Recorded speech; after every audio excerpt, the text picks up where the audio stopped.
Hello! So today I'm going to be reviewing Dark Age by Pierce Brown, the 5th book in the Red Rising series. Quick catch up on my thoughts of the first 4 books in this series. Number 1, Red Rising, I thought was alright but had many issues. Books 2 and 3 were both very good, really enjoyed them, with some kind of personal things holding them back for me. Book 4 was excellent, a massive, and I mean massive step up from the first 3 books, displaying a new side to Pierce Brown's skills as a writer. So now, Dark Age, the 5th book. As always, I'm going to try and keep things as spoiler-free as possible, but I will be talking a little bit about this book, and in talking about this book, I'm most likely going to ruin a few aspects of the first 4 books. So if you haven't read any of these books, I don't know why you would click on a review of the 5th book. If you have stumbled here just wanting to kind of check it out or see what I think about it, I'm going to keep this book spoiler-free, but yeah, I'm going to talk about it, and that will inevitably ruin some things in the other books. This is the biggest book in the Red Rising series, clocking in at around 780 pages. We continue to follow multiple perspectives. All characters we followed in the 4th book, we are still following them in this one, but we are now getting the perspective of Mustang, the Sovereign, Darrow's wife. It was a really smart decision for Pierce Brown to follow Mustang in this book because we needed to get a sense of what life was like back home. If Darrow's going to be out at war, battling, we need to see the political maneuverings that are taking place in order to aid and help Darrow. And having that from Mustang's perspective, his wife, but someone with great power, really added a new element to this series. I'm just going to get it out of the way now that this book is nuts. It is all-out war. Part 1 of this book is a massive battle on Mercury, and we keep jumping between Darrow and Lysander's perspective as the battle keeps escalating, getting glimpses into how each side is planning to outmaneuver the other. The opening of this book is not messing around, and the build and intensity of it is really overwhelming. And when we eventually get to them, the rest of the characters' journeys and adventures are equally fast-paced and build beautifully. Just like book 4, we are slowly piecing together each character's journey and how the actions or small actions of one character have massive implications on another character's journey. I'm not going to go into too many details on each character and what their journey is, because that would just be spoiling things too much. But in essence, we have politicians who are trying to rally support for Darrow. We have some characters who are just striving to survive and find a way out. We have characters trying to find a balance between the two opposing sides, find some kind of peace within the madness. And we've got some characters who are out for straight up vengeance. We've reached a point in this book where the character arcs and subplots and narratives and storylines are so complex. A lazy but somewhat easy comparison point would be Game of Thrones. The individual narratives and their layering is just immense. It's in the title, but this book without a doubt is the darkest of all the Red Rising books. So dark. Pierce Brown still isn't afraid to kill off his characters, a theme that has run through every single one of the Red Rising books, and I really love Pierce Brown for it. It just means that every chapter you dive into, you have this fear, this tension, and it never drops. In any of the books I've read, I've always thought to myself, anything could happen in any chapter I go into, and what a great quality that is. And just like the 4th book, this book continues to give us more access into the rest of the solar system, the way that technology works, but also different cultures around the solar system and how they operate. We have multiple backstabbings and twists, which is also a theme that runs throughout every book in this series. This book beautifully builds on the continuing themes of consequences. I feel like all the actions of the first 3 books are starting to manifest within the 4th book, and we are really continuing that to a very drastic degree in this book. One thing that could be missed within this book because of how much chaos, bloodshed, violence, gore, tension, all of that stuff there is going on in it, we might miss the idea that if you really follow it carefully, you can see that every single action through every single book has consequences that are building on being laid out in this book. This book is doing that so beautifully well, and I think it has to in order for the final 6th book to conclude all those things. All in all, Dark Age is a great escalation on all the events that happened in book 4 to quite a dramatic effect. So, what did I like and what didn't I like? What I liked, we've just reached stunning levels of character development across the board, and especially with Darrow. If you think about how much Darrow has been through, all the pain, the war, the trauma, everything his body has suffered, he has mentally suffered, it is all manifesting in this book. I think Pierce Brown, with all of these characters throughout this series, has just done an incredible job of developing, layering, and building these characters. It is such a journey we've been on with them. And with how dark this book is and all the events that are happening, I feel like we've really hit that high point of Pierce Brown's writing powers, and especially what we are able to feel for these characters. As soon as Pierce Brown started doing multiple perspectives, I was able to engage a lot more emotionally with the different characters taking place in this book series. And yeah, it's just been pushed even further in this one. And just like book 4, the multiple POVs have allowed for a little bit more humour within this book series, and I am all for it. I do need a little bit more light within the shade, and I think Pierce Brown has done that beautifully with some of the characters he has brought to life in the 4th and 5th book. And what Pierce Brown has done so well is that humour never ever feels out of place. The violence and action, the battle scenes are superbly written. It is some of the best I've ever read. It's an absolute masterclass. In fact, I've been racking my brain as to whether there are any other sci-fi or fantasy books that handle action as well as Pierce Brown does. The details, the violence, the impact, the build is all expertly done. And I was coming up a bit blank. I think maybe Sword of Kagan is pretty close, but I think this is still better. But of course, Swords of Kagan is a standalone, whereas Brown has been able to kind of expand upon this universe across multiple books. But yeah, a question for you, I suppose. Is there any other sci-fi book series or fantasy book series that you think handles action as well as Pierce Brown does? I would love to know. If you have in fact been watching my previous reviews for these books, you will know that one of the things I was wanting a little bit more of was just a little bit more creativity within the technology or the way that the different clans, tribes, houses, the way things worked. It all felt a bit muted, and I wanted just a little bit more detail, just a deeper look into the intricacies of how everything works. And Pierce Brown has definitely scratched that itch in this book. The near 200-page battle scene that opens this book, the details, the build, the weapons, the technology, the way that different fight sequences work, that was beautifully and creatively done. And also Ephraim and his dealings with the Obsidians, living with the Obsidians and the way their culture works was really creative and really fun, and definitely gave me what I was looking for that was missing in the other books. And my final like/love is that Pierce Brown has proved that he is a fantastic writer of sci-fi. The evolution across this book series is just wonderful to watch. In fact, it's been one of the highlights, and it was one of the reasons I chose to read these books so close together.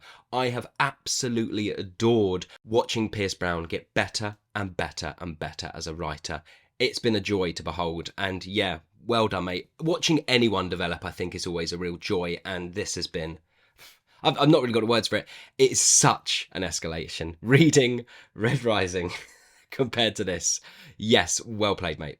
Okay, so now on to the things I didn't like. 2 things. Structurally, this book, for me, isn't as strong as Iron Gold. Some people will adore the fact that this book starts out with a near 200-page battle sequence. And I love the war, I love the way it was written, and I loved the way it was built. I do think that that battle sequence needs to be in this book. But I couldn't stop thinking about all the other characters from book 4 that were left on massive, and I mean massive, cliffhangers. Lyria and Ephraim are my favourite characters in this book series, so of course, at the end of 4 and starting 5, I was so eager to find out what happened to them. So at the start, as each chapter passed, I kept thinking to myself, okay, now we're going to jump into Lyria, but nothing. Now we're going to jump into Lyria, nothing. Now we're definitely going to get a bit of Lyria because I need to know what happened to her, nothing. And on and on and on. I had to wait over 300 pages to find out what happened to Lyria. And to some people, I think that's fine. I think some people are happy to wait entire books to find out what might happen to another character. But because of the cliffhanger that we were left on, I could not sink into all of the action that was taking place within the first battle, because in the back of my head I kept thinking, what happened to Lyria? What happened to Lyria? I couldn't get rid of it. I was like, I'm also, what happened to Ephraim? What happened to Ephraim? So as I'm reading each chapter in this massive battle scene, I cannot sink into it because my brain will not allow me to stop thinking about the cliffhanger that was left. It just seemed like a really bizarre choice. And hilariously, we do get a little bit from Lyria's perspective at the 300-page point, but we then have to wait another further 110 pages until we properly continue her journey. I don't know, I don't want to get halfway through a book to find out what has happened to one of my favourite characters. I didn't get it. Well, I say I didn't get it. I understand it. You can't jump away from that battle sequence that's taking place between Darrow and Lysander. You can't. Otherwise, all the tension, all of the build would have been totally lost. I 100% get that.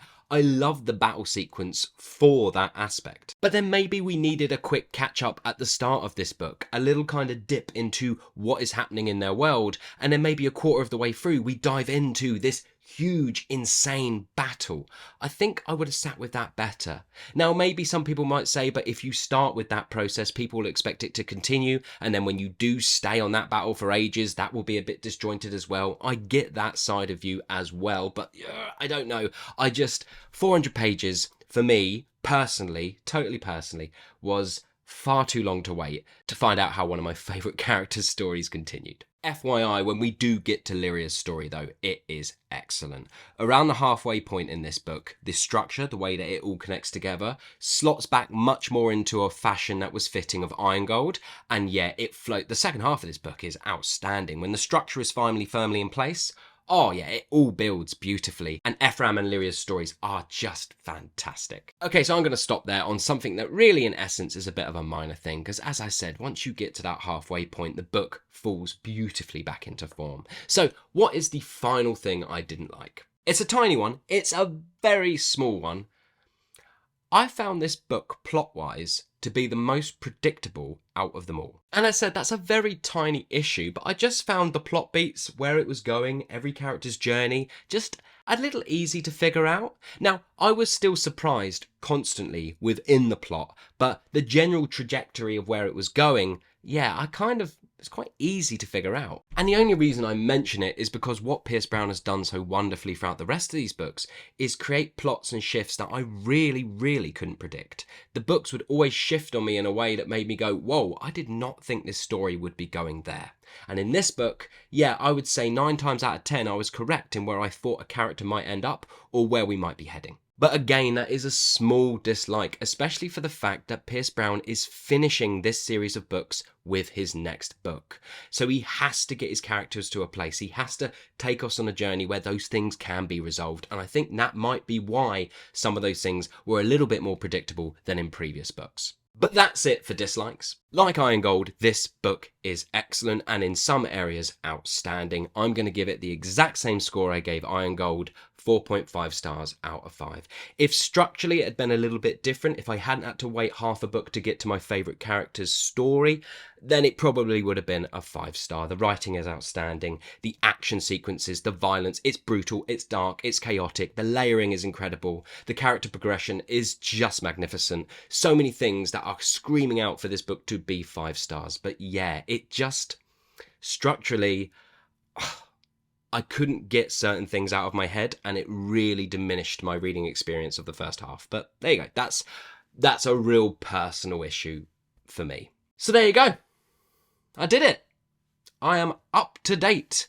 I have read every book that has been released in the Red Rising series and I have had a whale of a time. I don't hold this book series in as high regard as a lot do, but I can say without a doubt, once you get past the first book, you are in for a bloody good time. Someone once described these books to me as book crack, and I don't think they're wrong. I've been excited to read every single one. I may have had issues with every single one, and I think some people think if you say even a slight criticism of a book, it means you must hate it, especially with books they absolutely adore. No. Perfection is impossible. These books are excellent, tons of fun. I don't know what else to say. If you can get past that first book, if I recommend this book series to anyone, it's going to be hard to recommend a book that starts off so poorly, but I will be recommending this book series to people who are up for just a sci-fi space opera fun, fantastic, violent, dark, heartbreaking, wonderful time. All the superlatives you can throw at something, I'm throwing at it. It is great. So I don't know the exact date, but I think I've got very, very lucky with when I decided to read this book series. As I said in my review of the very first book, I have done no research on these books whatsoever. I haven't Googled anything, and I mean anything about these books. I wanted to go in as blind as possible. The only thing I knew about them was how many people had told me I needed to check them out, or when I've been reading reviews of other sci-fi books, how often this series would get mentioned. So that's kind of what I knew going in.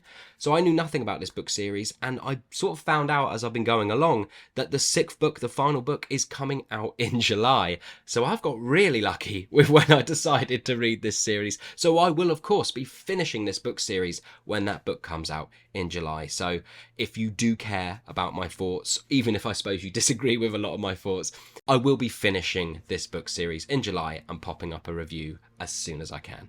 So there you go. Thanks very much for watching, everybody. Have you read Dark Age? If you have, what did you think about it? Did you love it? Did you hate it? Do you agree with some of my issues? Do you totally disagree with some of my issues? Please let me know in the comments below. As always, thank you so much for watching. I hope you're well, and I'll see you all on the next one.